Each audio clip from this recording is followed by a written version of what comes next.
እዚህ በምስል ላይ የምታዩት ወንድማችንን አጭበርብሮታል፣ ተጭበርብሯል። እንዴት እንደተጭበረበረ ደግሞ ደውለን ከሱ የምናረጋግጥ ይሆናል ማለት ነው።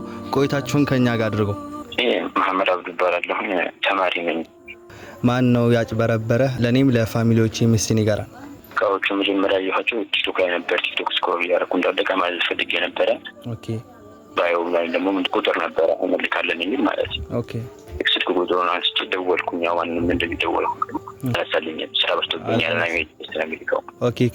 ከመጭበርበርህ በፊት ነው ስደውልለት ያላነሳልህ?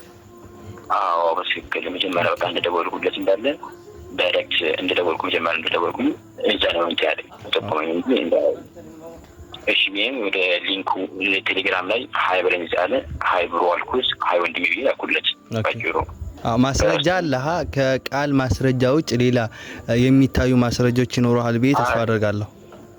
ሪሲትም አለኝ፣ የባንክ የላኩለት ደረሰኝ ማለት ነው። ስክሪንሾት ምናምን አለ ሪካርዶችም አሉ። ስክሪን ሪካርድ ነው ያወራን በቴሌግራም ላይ ሙሉም አለ።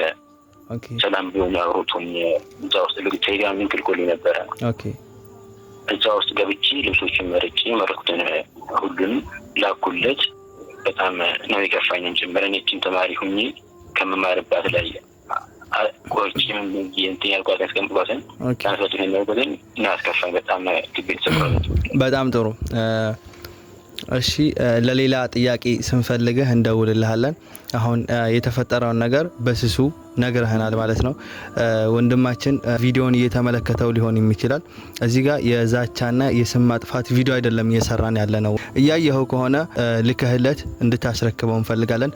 አይ ልብሱን ለመላክ ዲሊቨሪ የለም የምትል ከሆነ ደግሞ ብሩን የላከልህን 10100 ብር ትራንስፈር አድርገህ ራስን ከወንጀል ነፃ እንድታደርግ አሁንም በትህትና ጠይቃለሁኝ። ካልሆነ ለሚመጣብህ ነገር ኃላፊነቱን የምትወስድ ይሆናል። ይሄ ነገር ወደ ሕግ ድረስ ሊወስድ ይችላልና ወንድማችን ራስህን ለማጽዳት ነገራቶች አድርግ። ፋሚሊዎች ደግሞ ይሄን ቪዲዮ ከዛሬ አድርጋችሁ ከምታውቁት በላይ ሼር፣ ኮፒ ሊንክ፣ ሪፖስት ያደረጋችሁ ቆዩልኝ።